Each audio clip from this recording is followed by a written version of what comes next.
Obrigada. Muito bom dia a todos. É uma felicidade muito grande para todos nós estar aqui neste lindo palácio, não é? Com esta vista sobre o Tejo. É uma honra para mim estar aqui e eu vou-vos falar um pouco sobre o meu trabalho, para começar. Tenho uma apresentação para vos mostrar com algumas imagens. Como vocês sabem, eu sou designer de comunicação, portanto eu trabalho muito comunicação visual, portanto trabalho muito com imagens para completar uma história com palavras. Na primeira parte eu vou-vos mostrar algumas imagens, depois eu queria que nós tivéssemos uma conversa. Portanto, vocês depois podem colocar as vossas perguntas, podemos ver os livros, que tenho aqui uma mesa cheia delas, dos livros que eu ilustrei, umas que concebi por completo. Então, eu vou começar por mostrar aqui uma pequena apresentação. Alguém conhece esta ilustração que aqui está? Não? Conhecem um livro que se chama O Beijo da Palavrinha? Se calhar agora reconhecem a imagem, não é? Então, numa capa de um livro, isto é um livro ilustrado, numa capa de um livro eu tento criar a síntese, dar assim um pouco o segredo de uma história, aquilo que ela contém, mas que a pessoa possa sentir através da imagem. Então vocês podem observar esta imagem e sentir. Não é preciso dizer já. Nós depois daqui por um bocadinho vamos todos conversar. Eu também coloquei estes pincéis, este cantinho ali, porque um artista como eu trabalha no seu ateliê e no meu caso eu trabalho muito com pincéis. Tenho umas linguagens que são mais plásticas. Hoje em dia, há muito trabalho de ilustração que está a ser feito digitalmente. Eu também faço algum e vocês vão reconhecer a diferença entre estas linguagens. Aquelas que são feitas manualmente, com pincéis, com tintas, com pigmentos, e outras que são feitas digitalmente. Aqui está uma caixa cheia de livros. Vocês, se calhar, conhecem alguns. Vamos ver o que é que conhecem. Um dos livros, ou um conjunto dos livros que eu fiz para primeiros leitores, porque nós podemos dizer, quando nós começamos a ler, o que é que nós lemos? Primeiro, são as imagens, não é? Antes que nós sabemos ler os textos, os caracteres e as frases completas, nós lemos as imagens. E então, para introduzir as primeiras letras, que é a primeira leitura, é letras, e depois começamos a construir frases. Fiz este livro em conjunto com a minha filha, que é um abecedário, e em cada letra, a forma do desenho, estão a ver ali a borboleta, faz a letra B, não é? Se nós podemos ver escondido na letra, no desenho, uma letra. E depois vamos começando a descobrir o som, a forma e construir uma pequena frase. Bate as belas asas, borboleta. Ou então aqui, no elefante, temos aqui um elefante em pé, mas se calhar está sentado. Mas é um elefante em pé, está rodado da sua posição normal e faz a letra E. E assim nós fixamos a forma do E do elefante e depois a letra minúscula é o E, elefante pequenino com a sua tromba enrolada para formar o E minúscula. Portanto, isto é um jogo de pares e de sons que eu fiz em conjunto com a minha filha quando ela tinha... Que idade é que vocês têm? 10, 11? Ela tinha um pouco mais do que vocês. Tinha 15 anos quando eu fiz aqui esta brincadeira com ela e que deu origem a este livro. As montanhas medem mais de 1000 metros. Procuramos em todo o lado onde é que havia letras nas coisas que a gente vê, nas suas formas. E que essas formas estivessem ligadas aos sons que o início de cada palavra produz. E aqui acabamos com zarpa daqui, zebra. Aqui um outro livro, que é o 1, 2, 3, conta lá outra vez, em que eu debrucei-me sobre números. Ao mesmo tempo que nós começamos a ler, também começamos a contar. E então eu queria, neste livro, mostrar tudo o que tem a ver com a qualidade intrínseca de cada número. E então, aqui, no 2, Fiz aqui uma espécie de arca de Noé com o número. E quem entra lá? Só entra lá quem anda aos pares. Não é? Vocês estão a ver aqui? E depois procurei tudo onde há dualidade, os opostos e tudo na natureza. Também este livro é escrito em várias línguas, estão a ver? Até em chinês. Mas em todo o mundo as pessoas utilizam os mesmos algarismos. Não é como nas letras, nos caracteres. Nas diferentes culturas, civilizações utilizam vários tipos de desenhos de letras. Mas nos números nós usamos em todo o mundo estes algarismos. Aqui temos o 3. O que é que nós encontramos no 3? As histórias que têm 3 partes. Princípio, meio e fim. E os 3 porquinhos. O que é que vai acontecer aos 3 porquinhos nesta história? Com princípio, meio e fim. Às vezes também eu posso vos falar um pouco de como é que eu faço uma ilustração. Então, que materiais é que eu uso? Às vezes posso utilizar materiais tradicionais. Como vocês veem aqui, isto foi pintado, não é? Com tintas e pincel. Comecei aqui, olha, este lado não correu muito bem. Foi o esboço que eu comecei a fazer, depois não correu muito bem, virei para o outro lado e correu já melhor. Mas às vezes posso desenhar com tintas e pincéis. Mas às vezes posso fazer de outra maneira. Pintar num tecido.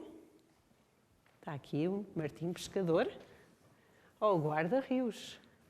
Às vezes, até posso fazê-lo, transformar assim um pequeno pau, estão a ver este pauzinho? No Martim Pescador. Com poucas linhas, e tintas e cores, não é? Isto aqui tudo no outro livro sobre o qual nós podemos falar. Portanto, este Zé dos Bichos, da Luísa Ducla Soares, eu trabalhei com paus, pedras. Isto aqui foi, aquele azul, foi um bocado o pigmento que se usa para pintar as casas. Então, aqui a coleção dos materiais que neste livro eu usei para ilustrar. Estão aqui a ver? Então, o Zé larga os pavões e arranja 5 porcos. Os porcos fazem cocó pelo chão, sujam os tapetes, os sofás e as camas. Não quer tantos bichos em casa, barafusta a mãe. Fora com os porcos. Então, o Zé larga os porcos e arranja 4 lobos. Os lobos comem a galinha assada que está na travessa, a carne guardada no frigorífico, espalham os ossos do caixote do lixo pela cozinha. Não quer tantos bichos em casa, barafusta a mãe, fora com os lobos. E então, como é que eu fiz aqui os lobos? Aparecerem nesta folha? Com cascas, com folhas, não é? E um bocadinho de fome, indiquei assim com um buraco azul na barriga. Olha, quando eu estava a tentar convencer a editora, que isto é sempre um editor, para fazer este livro, a editora dá-me a dizer, então, onde é que está o Zé? Eu não sei, está na imaginação de cada um. Eu quero é divertir-me com os paus e as pedras e quero que as crianças vão brincar na rua. E então, estão a ver aquele cavalo? De repente eu estava a olhar para uma palmeira, que estava assim já com os ramos assim meio baixados. Eu estava assim a olhar para a palmeira e disse assim, está ali a crina do cavalo na árvore, eu quero arrancar. Eu queria arrancar e não saí nem por nada. Fui buscar uma tesoura, cortei e juntei outro pau e já estava feito o cavalo. Tinha encontrado a ilustração do cavalo. Vocês acham que conseguem encontrar assim uns objetos já que são ilustrações à vossa volta? Basta olhar. Às vezes também, quando não estou a fazer livros por encomenda de alguém, tenho umas ideias para eu fazer os meus próprios projetos. Então isto é um livro sobre Portugal, que se chama Portugal para Crianças. Está escrito em 4 línguas. Eu pensei que há muita gente que vem para cá, para Portugal, e temos coisas tão especiais que podemos fazer, até cada um de vocês podia fazer o vosso próprio livro. Já pensaram nisso? Então esses livros aqui que eu fiz são convites, são livros assim meio feitos. Este livro Portugal para Crianças não está, aqui é o Castelo Guimarães, não está completo. Nem o Dom Afonso Henriques, nosso primeiro rei, está assim meio feito. É para dar espaço para vocês completarem o desenho. Aqui também. Aqui é outro livro. no dia 1 de junho, foi o Dia da Criança, todos sabem, não é? Foi o Dia da Criança, mas também foi o Dia Nacional da Cortiça e do Sobreiro, ou do Sobreiro e da Cortiça. E eu pensei, nós devíamos saber tudo sobre a cortiça e sobre os nossos sobreiros, não é? Portugal é o país que é o maior exportador de cortiça em todo o mundo. Quando eu era pequenina, eu vivia no Canadá. E sabem qual é uma das primeiras coisas que eu aprendi sobre Portugal? Aprendi sobre a cortiça, que era um dos produtos mais importantes de exportação. Pronto, e às vezes vamos assim ver com os livros, como são feitos, são livros para criar, para fazer. Também trabalham em conjunto, estão a ver ali as ilustrações feitas por meninos. Aqui nós sabemos que a cortiça vem de uma árvore, que é o Quercus suber. O sobreiro tem uma fauna e flora muito especial. É uma árvore da nossa floresta, da floresta mediterrânica. E as raízes desta árvore crescem nas 40 centímetros da superfície da terra, a maior parte deles. Portanto, nós precisamos de tratar essa terra com muito cuidado. E também os grandes sobreiros dão de comer, através das suas raízes, às pequenas árvores que estão ali. Estão a ver? Eu pronto, transformei isso num jogo. E é uma árvore que se planta para as gerações futuras. Daí temos uma árvore genealógica dentro da árvore. Isto também é um outro projeto, um livro para criar, sobre o 25 de Abril, uma data histórica de todos nós devemos conhecer a história das nossas famílias relacionadas com essa data. E por fim, pronto, convido-vos a fazer parte dos livros, dos projetos e de uma conversa. Este é o meu último slide e passo a palavra a vocês. Não sei se trazem perguntas já feitas. Já trazem perguntas feitas, professoras? Já? Então?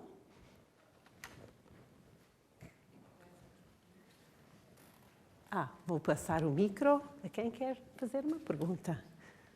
Está ligado? Quem é que vai fazer uma pergunta? Diz o teu nome, está bem? Rita. Se a senhora não fosse ilustradora, o que gostaria de ser?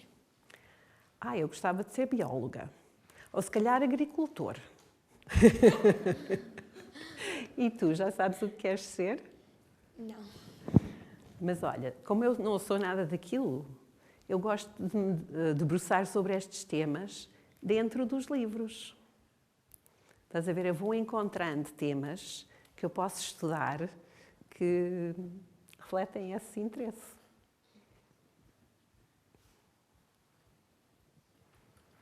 A senhora começou a escrever com quantos anos?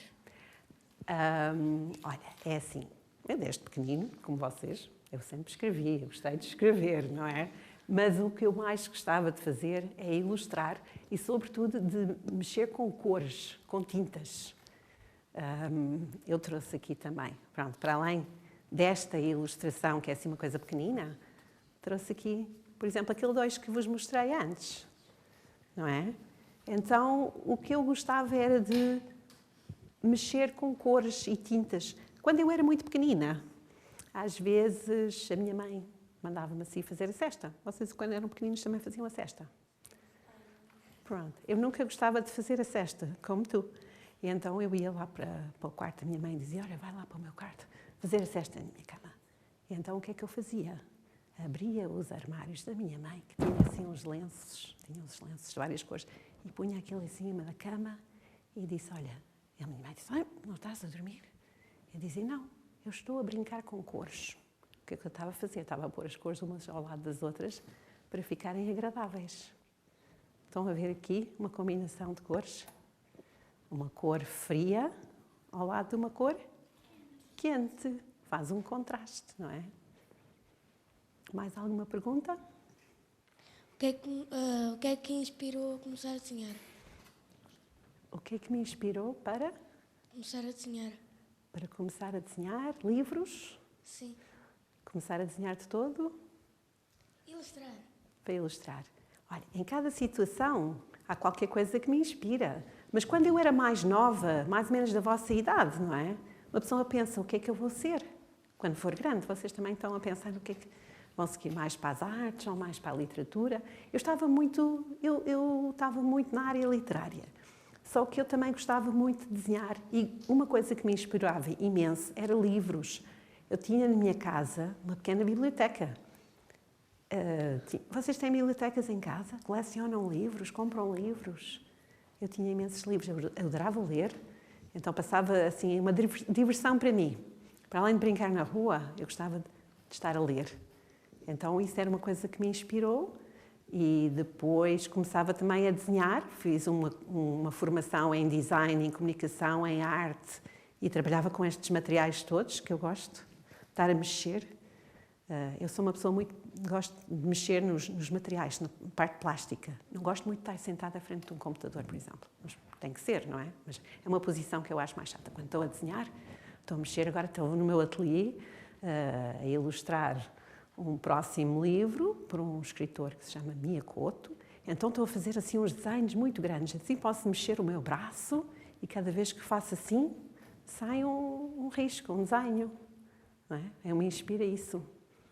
Inspira-me também os temas, inspira-me, mas mais do que isso, o que é que me inspira são questões que eu acho relevantes no mundo. Estás a ver?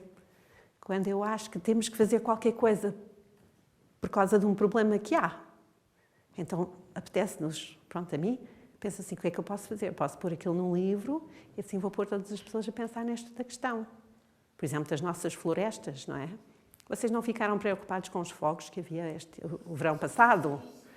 Não é? Eu também fiquei muito preocupada. Pensei assim, este livro que eu fiz aqui, o livro da Cortiça, este livro começou depois de um grande fogo no Algarve.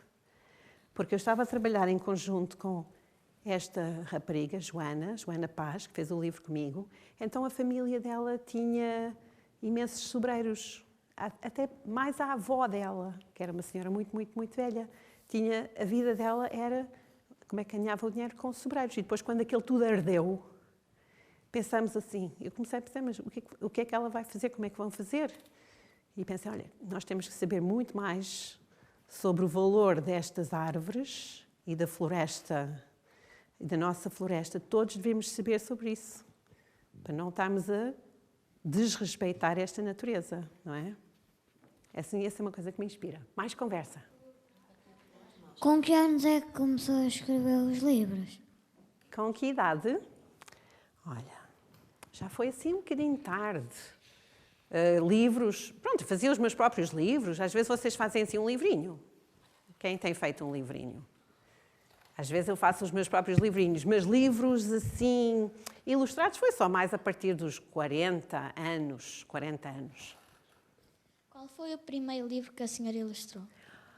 O primeiro livro de todos chamava-se Versos com Reversos. É um pequeno livro de poemas, de poesia.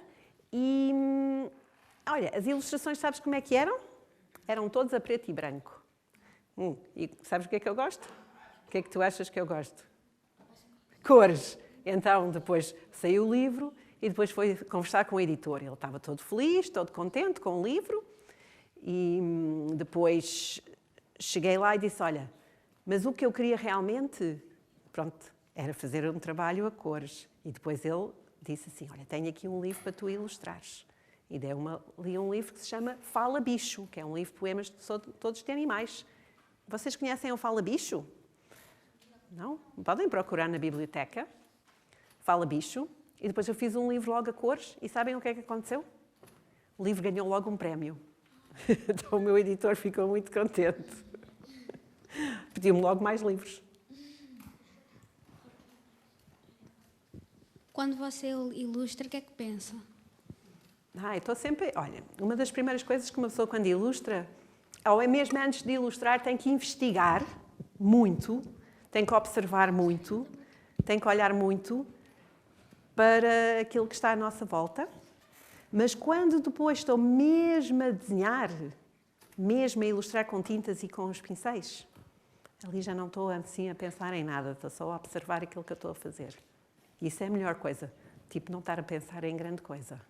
Não pensar em nada, porque normalmente estamos a pensar em 1001 coisas, não é? A cabeça não para. Qual foi o livro que você mais gostou de ilustrar? O livro que eu mais gostei de ilustrar, não sei dizer. Mas se me permitires, eu ia contar uma história. Mas se calhar vamos acabar as perguntas e depois eu tenho ali um livro para vos contar. Vocês, qual foi estudaste algum livro, viste algum livro meu na biblioteca, na escola? Não? Antes de vir para aqui? O Sonho de Mariana. Eu vou-te mostrar.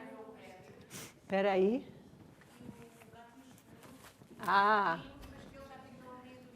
Olha, O Gato e o Escuro foi o que eu trouxe ali em projeção, depois eu mostro-vos. Este é o livro que...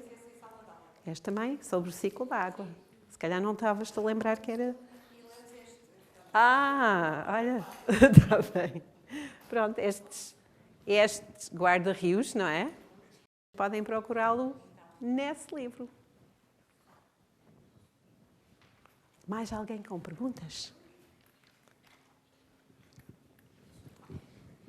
Quanto tempo demora a ilustrar um livro? Olha, demora muito tempo. Às vezes, mesmo antes de começar assim a pintar, propriamente dito, demora-se muito tempo em que não se está a fazer assim nada de concreto. Demora-se assim um tempo a sonhar, a pensar naquilo, a estudar tudo sobre o tema. Ora, um livro como, por exemplo, eu sei às vezes quanto tempo é que demorou. Este livro aqui demorou mais que 2 anos. Sabem porquê? Primeiro foi pesquisar sobre todas as questões que têm a ver com o nosso património, que são muito representativos para o país. Estás a ver? Primeiro a pesquisar. Depois fazer pequenos desenhos, muito pequeninos. Faço pequenos desenhos, esboços, a pensar, não é? Como é que eu vou traduzir cada página numa imagem. Por exemplo, aqui esta que eu vos mostrei, não é? Sei como é que eu vou traduzir, o que é que eu vou fazer? Vou fazer só uma parte da figura, não é? Como é que eu vou só fazer uma parte e qual é a parte? E a forma positiva é o desenho, mas a forma negativa é aquele que fica aqui a branco, aberto, onde não está aqui nada escrito, nada desenhado. Então essa parte é para tu fazeres. Não é? Como é que seria a roupa aqui? Como é que estará vestido o Dom Afonso Henriques para entrar em batalha? Como é que é uma malha de ferro? Como é que é feito? Até foi fazer um bocadinho, numa feira medieval, foi fazer um bocadinho de crochê com malha de ferro. Não é bem crochê, mas era com assim umas pinças a dobrar a malha, não é? É muito difícil para ver como é que são as coisas. Eu acho que quando nós ilustramos, uma coisa interessante é ver como é que as coisas são feitas. Temos que ir ver rigorosamente. Então isso é muito interessante. Temos que observar com muito pormenor. Este demorou 2 anos para fazer. Às vezes demoro... Primeiro aquela parte de sonhar um bocadinho, investigar, e depois fazer um desenho mesmo. Por exemplo, este desenho, isto foi mais ou menos rápido. Fiz isto assim, tipo em meia hora, 3/4 de hora. Mas depois já ter pensado muito. E esta aqui, isto já demorou mais dias. Assim, 3, 4 dias. Primeiro a desenhar, deixa cá ver aqui atrás, não está? Às vezes está atrás. Primeiro a fazer uns esboços, uns desenhos, a ideia, e depois a pintar isto assim com um pincel muito fininho, muito fininho, muito fininho. Estás a ver? Fazer todos os pormenores. Mais alguma pergunta?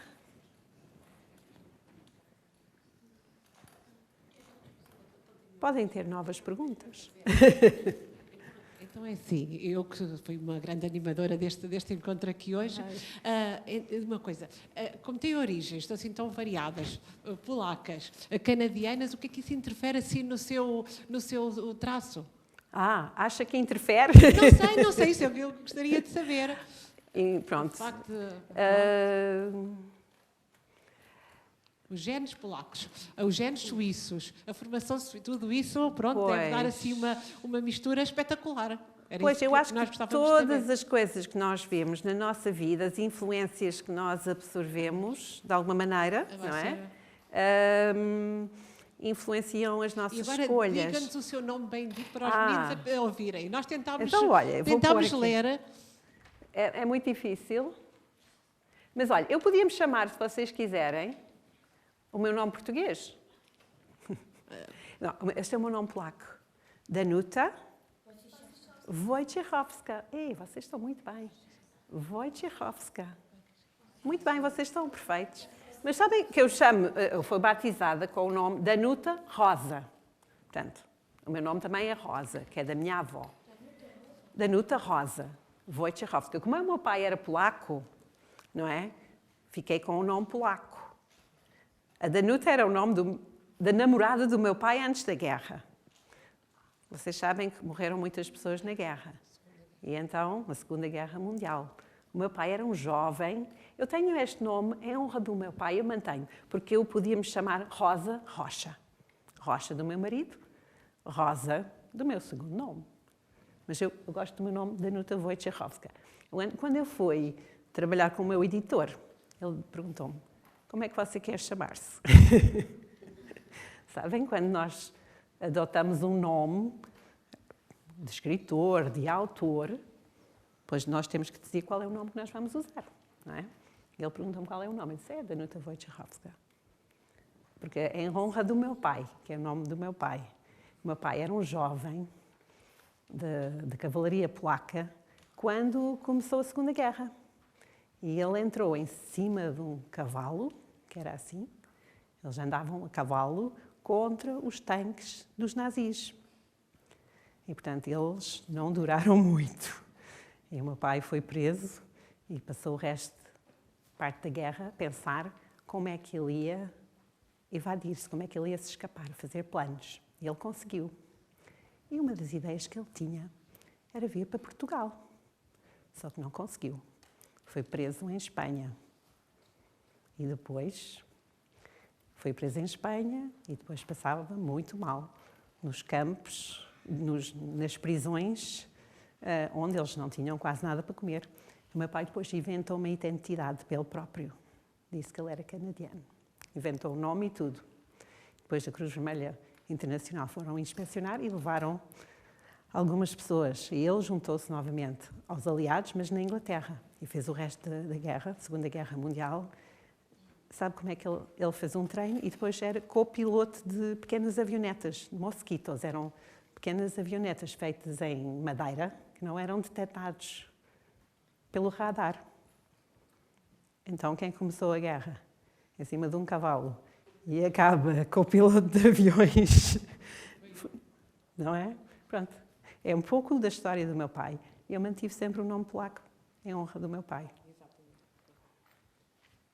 Mais alguma pergunta? Ainda outra coisa. Portanto, hoje em dia, estas ilustrações acho que são muito bonitas, são muito adequadas assim, aos nossos meninos. Mas eu sou do tempo dos livros da Anita. O que é que acha daquelas ilustrações, como ilustradora, o que é que acha daquelas ilustrações das meninas muito rosadinhas? Olha, Esta é a assim. primeira. Eu, como cresci, essa das minhas influências, eu cresci sempre, a minha mãe levava-me a museus, nós viajávamos, quando eu era criança, eu vivi no Canadá, mas os meus avós viviam na Suíça, mas nós, naquela altura, não era tão fácil viajar. Viajávamos assim em voos que vinham ou para Paris ou para Londres, que eram mais baratas, porque não havia, depois íamos de comboio, assim, aquilo era noites. Mas a minha mãe fazia questão, já que tínhamos que ir para estas cidades grandes, então vamos lá ver os museus. Então, eu fiquei a adorar essas visitas nos museus, de ver na pintura, vocês aqui estão a ver também, não é? Pronto, eu tinha assim uma influência, portanto, eu nunca tive Anitas, eu nem conhecia Anitas, e a minha mãe também não me deixava ter Barbies. A minha mãe já tinha assim o seu gosto e aquilo influenciou-me. Eu acho que ela tinha assim uma ideia do que é que era interessante em termos de possibilidade de nos expressarmos com de imensas maneiras, essa liberdade. Vocês também gostam de fazer os vossos desenhos como querem?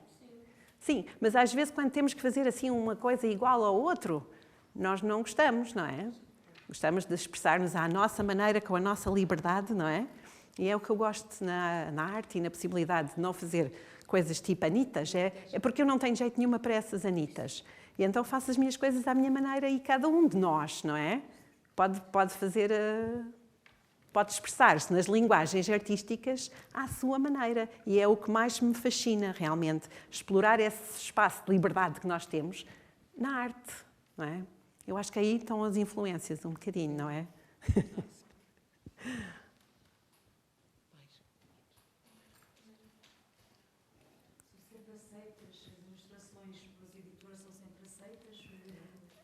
É assim, em Portugal,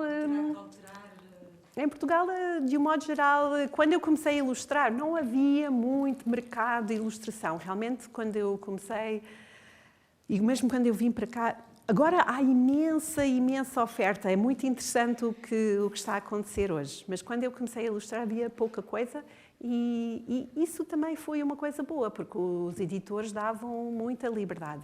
Entretanto, a partir de um certo momento, comecei a fazer coisas para outros mercados, para os Estados Unidos, para editores na Ásia. Então, eu estava no meu ateliê, não é? E estava a conversar com uma pessoa, por exemplo, na Coreia.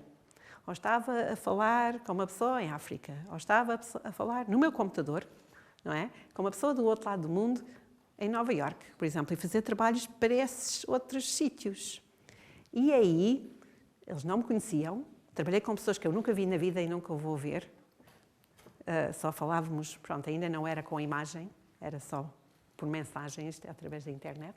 Então eles pediam para enviar tudo desenhado, todos os esboços, tudo pormenorizado, e depois eles comentavam: olha, isto não está igual a isto, não está igual a isto, e pronto. Então eu retificava. E depois, mesmo nas ilustrações finais, pronto, e depois aqueles livros, eles queriam que... Pronto, normalmente eu vendia os direitos todos, pronto, nem sei, mas uma vez uma pessoa apareceu-me com um livro em árabe. Sabem como é que começa? Em vez de ser a capa aqui, a capa é aqui. E então aquilo era tudo ao contrário. Eles também viraram as ilustrações todas ao contrário.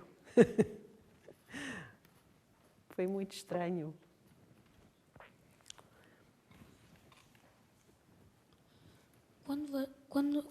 Quando que você veio para Portugal? Quando? Que você veio para Portugal? Quando é que eu vim para Portugal? A primeira vez que eu vim foi nos anos 70, 77, 78. Tinha havido a Revolução há pouco tempo e eu estive cá, estive na Baixa, em abril, e estavam as pessoas todas na rua, todas a cantar. Eu estava quase sem pôr os pés no chão, aquilo era assim, tanta gente. Isto foi a primeira vez. E depois vim várias vezes e vim viver para cá em 1984. Já vão 34 anos. Quase. E tu, nasceste cá? Quando é que vieste para cá? Ano passado. O ano passado. Mas já falas... Quer dizer, tu já falavas português, portanto. Não é? Já falavas português. Eu tive que aprender a falar português. Quer dizer, não falava. Então, isso foi... Consegui aprender dentro de um ano, mais ou menos. Sabes porquê? Sabes que língua é que eu falava antes de falar português? Falava inglês, mas também falava francês. Então, o francês ajudou muito, porque é uma língua que tem a mesma raiz que o português. Latim, sim. Latim, certo. Então, consegui aprender com facilidade, porque pegava numa palavra que eu sabia em francês e pronunciava em português, e depois via se funcionava. Quando funcionava, as pessoas repetiam corretamente, então já começava a usar. Nunca tive uma aula de português. Aprendi tudo sozinha, sou autodidata. Sabes o que é que isso quer dizer? Tu também podes aprender uma coisa sozinha. Diz. Qual foi o último livro que ilustrou? O último acabou de sair. É esta aqui. Tu não sabia? Água doce, fluir com o rio. Isto é um livro que não foi só ilustrado, foi também todo concebido todo pensado por mim e trabalhei com várias pessoas. Trabalhei com uma contadora de histórias, que fez aqui umas rimas. Trabalhei com uma bióloga, que sabe tudo sobre peixes. Eu estava sempre a conversar com ela para saber tudo e mais alguma coisa. Para raptar as coisas para dentro do livro. Este livro tem mais uma dimensão até de proteção da natureza, da água, mais uma proteção, uma vertente ecológica. Ecológica, Nós tivemos sustentabilidade. Exatamente, da necessidade hoje em dia de poupar, isso. Poupar a água, poupar e preservar a água. Olha, essa pergunta que me colocou há bocado, essa pergunta sobre as influências, essa é uma coisa que também, como eu cresci no Canadá, grande parte do Canadá e na Suíça, ali as pessoas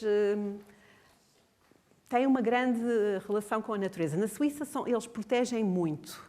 A natureza é muito valorizada. Quando vamos dar um passeio, por exemplo, vamos dar ali um passeio num sítio qualquer, vimos logo uma placa a explicar, aqui mora um sapo tal.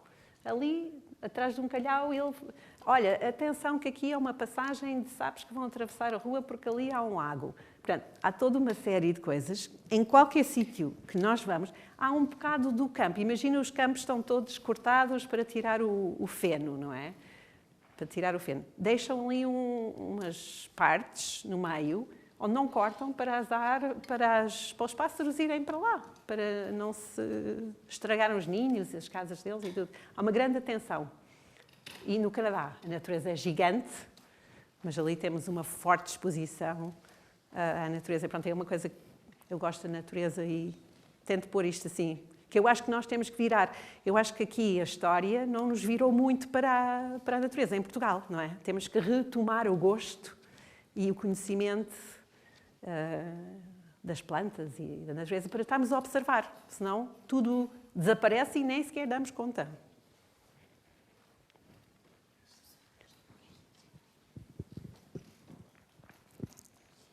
A senhora tem saudades do Canadá?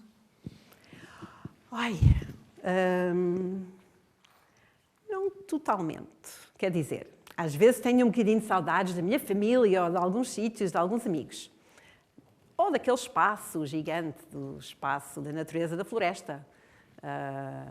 Mas eu cá em Portugal, como também tenho sítios para ir e acho um país fascinante, não estou aqui a ficar assim com muitas saudades. Mas às vezes a pessoa tem um bocadinho de saudades disto ou daquilo. Se a senhora pudesse voltar para o Canadá, a senhora ia ou ficava aqui em Portugal? Acho que se eu pudesse ficar aqui, eu ficava aqui. Eu ficava aqui, porque na minha zona, eu vou-vos dizer, é muito frio. A minha zona, sabes, quando eu ia para a rua, por exemplo, no inverno, tinha que vestir sempre imensa roupa, e quando lá fora estavam tipo menos 20, menos 30 graus, muita neve, e a primavera na minha terra só chegava... Por exemplo, as primeiras folhas verdes saíam das árvores em maio, final de maio. Normalmente, assim, nos anos do meu irmão, que era 24 de maio, saíam as primeiras folhas. E nós não... Toda a gente tinha, assim, uma casa com um terreno à frente, ali na minha zona, na minha rua. Então, nós não queríamos neve à frente da nossa casa. Então, nós, mesmo com paz, estávamos a tirar a neve para a rua para derreter no meio do asfalto, estás a ver? Nós não queríamos neve à frente de casa. Era muita neve. Por isso é uma das razões que eu prefiro este clima. É mais agradável. O que é que a sua filha queria ser quando fosse grande? A minha filha já é grande. A minha filha que fez este livro comigo. Já viste? Tu viste este livro? Não? Olha, está aqui a minha filha, podes ver? Chama-se Daphne. A minha filha é engenheira civil. E já tem 31 anos. Já é grande.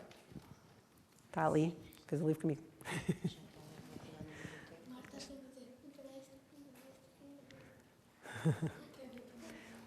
E tu já sabes o que é queres ser quando fores grande?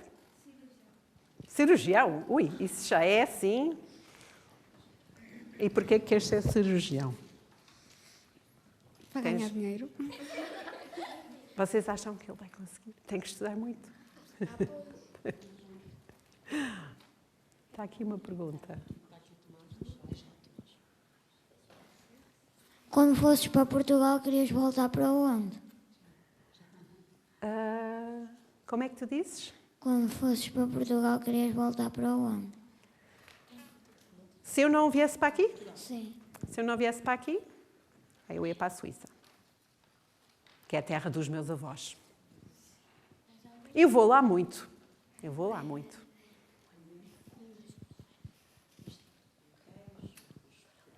Ai, nem é por isso. É por isso. É mais pelas pessoas. É pela família. Penso que se não tivesse lá a família, não ia. É pela família. Não, estou a falar porque estavam a comentar por causa do frio. Ah, sim. O frio é no Canadá. Mas a Suíça não é tão frio. Tem um clima, por exemplo, na terra onde eu cresci. Olha, eu nunca tinha visto uma laranjeira, um limoeiro, uma cerejeira. Pronto, as plantas que lá há são plantas que aguentam o gelo durante grande parte do ano. Não há rosas, não há... Pronto, não há assim uma série de plantas que nós aqui temos. Na Suíça, no entanto, temos assim essas plantas todas. Eu nunca tinha visto uma primavera até aos meus 17 anos, com flores em todo lado. Achei uma coisa... Eu gosto da Europa também. O Canadá, a América. Eu gosto das casas antigas, das ruas antigas. Gosto de... Não é? Gosto desta... uma sensação de história nos lugares. Nós aqui somos um país com 800 anos Exato. de história, É com isso. fronteiras bem definidas há muitos anos. É fascinante.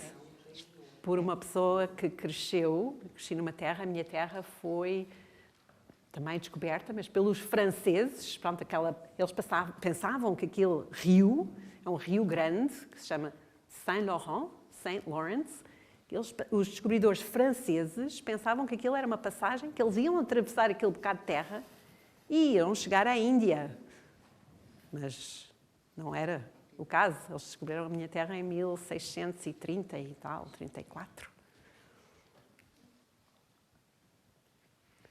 Mais alguém tem perguntas?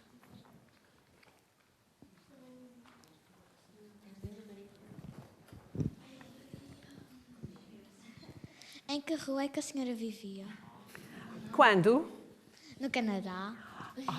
Quando eu era criança? Sim. Olha, eu vou-vos dizer, a minha rua não tinha sequer um nome, porque era no fundo do fim da cidade e era uma terra batida.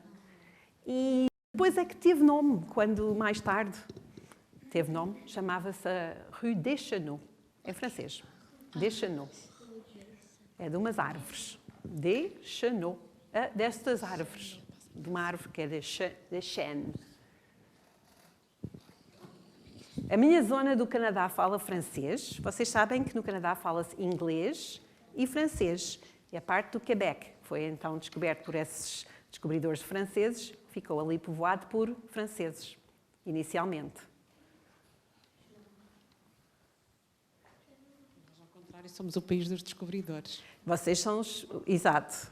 Então, mas eu também sou europeia, portanto, também eles sabem. os meus avós, não é? Eram da Europa.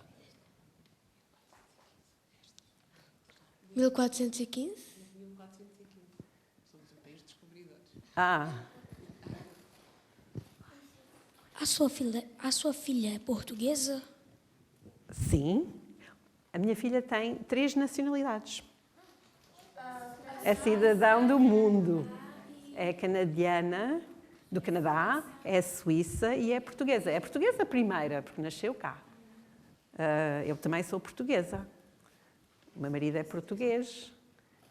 E depois ela é suíça e tem a nacionalidade também canadiana. E tu também tens nacionalidade? E português? Ainda não? Não. Olha aqui, Tomás. A sua filha morava onde? A minha filha, neste momento, mora na Áustria. E trabalha noutro país, que se chama Liechtenstein. Liechtenstein. Vocês têm que procurar no mapa quando chegarem. É deste tamanho. Ela tira uma foto pela janela e diz, olha mãe, este país cabe numa foto. E é mesmo verdade. Assim, umas montanhas, uma encosta, até ao rio, e lá é Liechtenstein. Fürstenstum Liechtenstein. É só aquilo. É muito pequenino. Vocês procuram no mapa. Eu Trabalho de depois casa. Eu mostro-vos depois, amanhã.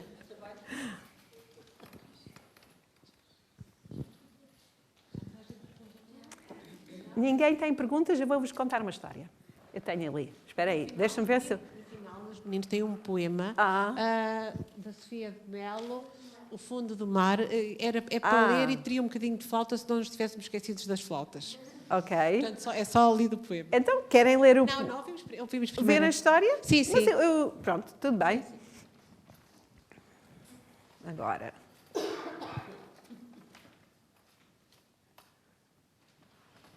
Espera aí.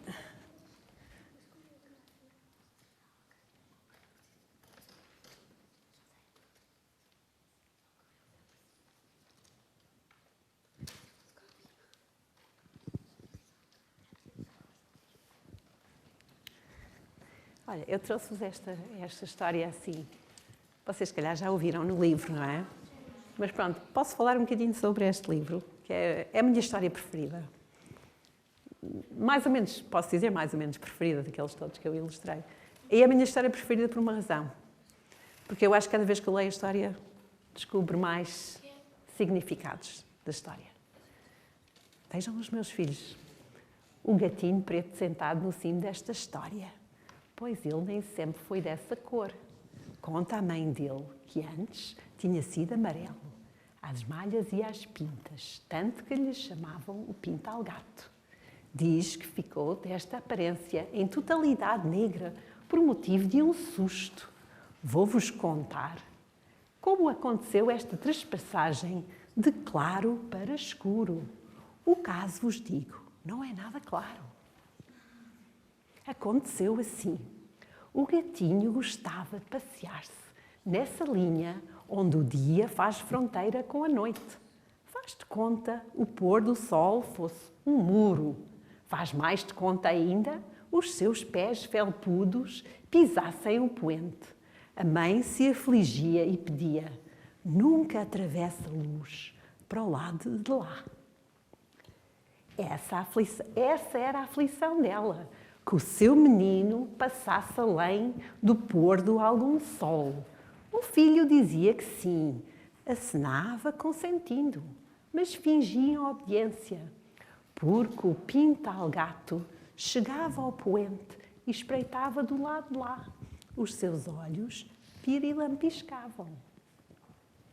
Certa vez, inspirou coragem e passou uma perna para o lado de lá, onde a noite se enrosca a dormir. Foi ganhando mais confiança e de cada vez se adentrou mais um bocadinho, até que metade completa dele já passara da fronteira, para além do limite. Quando regressava da sua desobediência, olhou as patas adianteiras e se assustou. Estavam pretas, mais que o breu. Escondeu-se num canto, mais enrolado que o pangolim. Não queria ser visto em flagrante escuridão. Mesmo assim, no dia seguinte, ele insistiu na brincadeira e passou mesmo todo o inteiro para o lado da além da claridade. À medida que avançava, o seu coração tic-taqueava, temia o castigo. Fechou os olhos e andou assim, sobrancelhado, noite adentro. Andou, atravessando a imensa noitidão. Só quando desaguou na outra margem do tempo, ele ousou despressionar os olhos. Olhou o corpo e viu que já nem assim se via. Que acontecerá? Que acontecera? Virara cego? Por que razão? O mundo se embrulhava num pano preto. Pensava, nunca mais regressaria ao seu original formato. Foi então que ouviu uma voz dizendo: não chore, gatinho. Quem é? Sou eu, o escuro. Eu é que devia chorar, porque olho tudo e não vejo nada. Sim, o escuro, coitado, que vida a dele, sempre afastado da luz. Não era de sentir pena? Por exemplo, ele se entristecia se não enxergar os seus lindos olhos de bichano. Nem os seus mesmos ele distinguia. Olhos pretos em corpo negro. Nada, nem a cauda, nem o arco tenso das costas. Nada sobrava da sua anterior gateza. E o gato escuro desabou em lágrimas. Estava-se naquele desfile de queixas e tristezas, quando se aproximou uma grande gata. Era a mãe do gato desobediente. O gatinho Pintalgato se arredou, receoso que a mãe lhe trouxesse um castigo. Mas a mãe estava ocupada em consolar o escuro e lhe disse: pois eu dou licença aos teus olhos, fiquem verdes, tão verdes que amarelos. E os olhos do escuro se amarelavam, e viram escorrer em chofrinhas 2 lágrimas amarelas em fundo preto. E o escuro ainda chorava: sou feio, não há quem goste de mim. Mentira, você é lindo, tanto como os outros. Então, por que não figuro nem no arco-íris? Você figura no meu arco-íris. Os meninos têm medo de mim, todos têm medo do escuro. Os meninos não sabem que o escuro só existe dentro de nós. Não entendo, Dona Gata. Dentro de cada um há o seu escuro. E nesse escuro só mora quem lá inventamos. Agora me entende? Não estou claro, Dona Gata. Você é que mete medo. Somos nós que enchemos o escuro com os nossos medos. A mãe gata sorriu bondades, ronronou terunas, esfregou carinho no corpo do escuro. E foram as carícias que ela lhe dedicou, muitas e tantas, que o escuro adormeceu. Quando o despertou, viu as suas costas estavam das cores todas da luz. Metade do seu corpo brilhava, arco-irizando. Afinal, o espanto ainda abraçava quando escutou a voz da grande gata. Você quer ser o meu filho? O escuro encolheu, ataratonto. Filho? Mas ele nem chegava a ser coisa alguma, nem sequer ante coisa. Como posso ser seu filho se nem sou gato? E quem lhe disse que não é? O escuro sacudiu o corpo e sentiu a cauda serpenteando no espaço. Esticou a perna e viu brilhar as unhas, disparadas como repentinas lâminas. O Pintalgato até se arrepiou, vindo um irmão tão recente. Mas, mãe, sou irmão disso aí? Duvida, Pintalgatito, pois vou-lhe provar que sou mãe dos 2. Olhe bem nos meus olhos e verá. Pintalgato fitou o fundo dos olhos da sua mãe, como se desdobrasse num poço escuro. Derrompante, quase se derrubou. Lhe surgiu como um relâmpago atravessando a noite. Pintalgato acordou todo estremolhado e viu que afinal tudo tinha sido um sonho. Chamou pela mãe, ela se aproximou e ele notou nos seus olhos, viu uma estranheza nunca antes reparada. Quando olhava o escuro, a mãe ficava com os olhos pretos. Pareciam encherem de escuro, como se engravidassem de breu, a abarrotar de pupilas. Ante a luz, porém, os seus olhos todos se amarelavam, claros e luminosos, salvo uma estreita fenda preta. Então o gatinho espreitou nessa fenda escuro como se vislumbrasse o abismo. Por detrás dessa fenda, o que é que ele viu? Adivinhem. Pois ele viu um gato preto enroscado do outro lado do mundo. É o fim.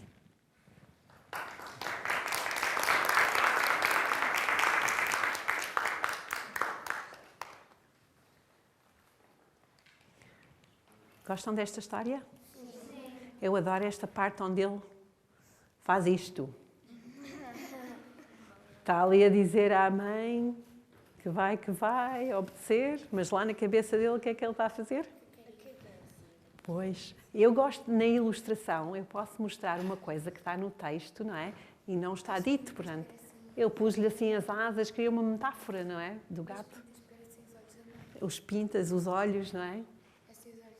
São os olhos, ou mesmo os olhos a brilharem no escuro, assim, às vezes nós temos a tentação de fazer alguma coisa, não é? Que este gato faz. Mas ele tem sorte, porque tem uma mãe gata, não é? Que o vai buscar de lado. Eu também gosto dessa. É quase como se... Eu acho que isto é giro, porque nota-se que aqui o escritor, o Miyakoto, é biólogo, que ele assim, vai buscar uma prova nos olhos, não é? Do gato. Nós, quando olhamos para um gato, o que é que nós observamos? O que é que acontece aos olhos de um gato quando está... Aos nossos olhos também, às pupilas. Quando está escuro e quando está mais luz. Não é só isso, estás a ver? Quando estamos num sítio escuro, as nossas pupilas ficam muito grandes, ficam muito dilatadas, não é? Estão a ver ali o gato? Mas quando estamos num sítio com muita luz, é só uma pequena fenda, fica assim muito, muito pequenina a pupila. Então esta é como se fosse uma prova, que eu acho graça, que está na história. Então foi buscar um bocadinho isso para criar aqui este fim. Mas há uma outra coisa engraçada na ilustração, quando nós desenhamos. Nós, às vezes, não desenhamos aquilo que estamos a ver. Nós desenhamos aquilo que nós nos lembramos de ver. Não é? Portanto, quando nós voltamos a desenhar ou a ilustrar, nós temos que olhar outra vez, não é? Para uma coisa para observar melhor. Ou então desenhamos só uma coisa que é um bocado um estereótipo, é uma coisa que nós achamos que é assim. Pronto, e agora posso ir ouvir o vosso poema.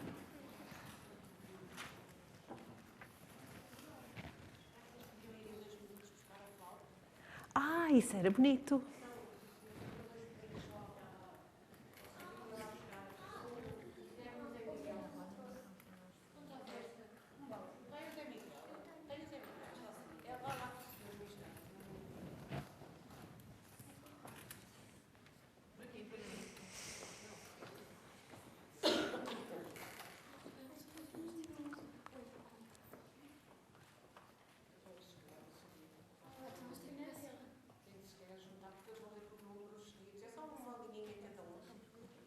Qual é o poema? No fundo do mar, há brancos pavores. Eu acho muito interessante terminarem com esse poema. É pensar na importância da água e do mar para o futuro. Exato. Eu vou trabalhar num projeto agora do mar. É o meu próximo projeto. Vocês são mais interior. Nós estamos a 15 km vindo Pois. Tem um rio. Não, vocês não estão à beira do rio. É a Arunca.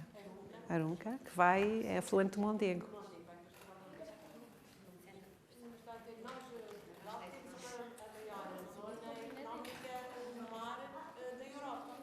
Sim.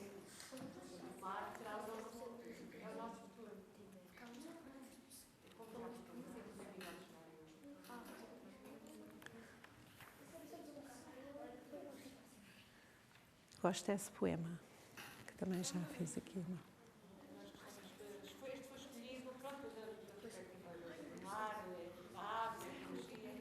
Mas os rios vão todos até ao mar. E os 10 maiores rios do mundo criam a maior parte da poluição que está no mar. Os rios vão dar ao mar. Leva a poluição da terra para o mar. Mas era até agora a maior lixeira. Agora pronto, temos a tentar ter cuidado com isso. Sim.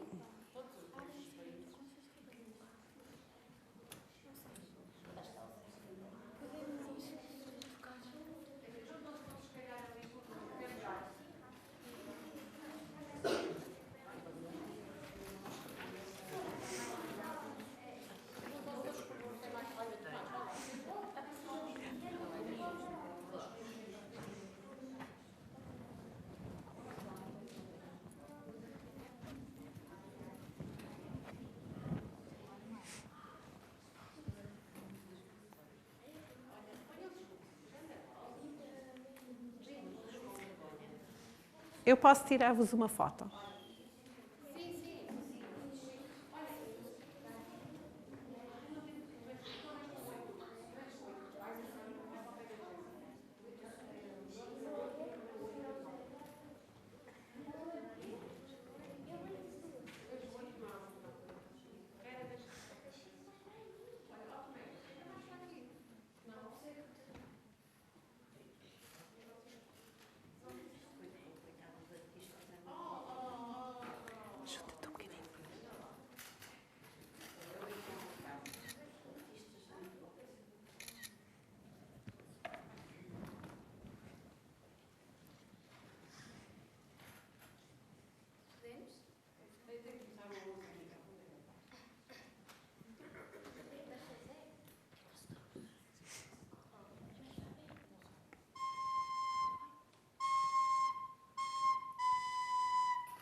favores.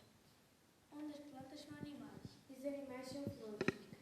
Muitos eventos são os Martins. A agitação do ruído das ondas. Abrem-se rindo com cisco de ondas. O boi ao cavalo marinho. Um polvo avança no desalinho. Dos seus 1000 braços. Uma flor dança. Sem ruído vibram os espaços. Sobre a areia o tempo poisa.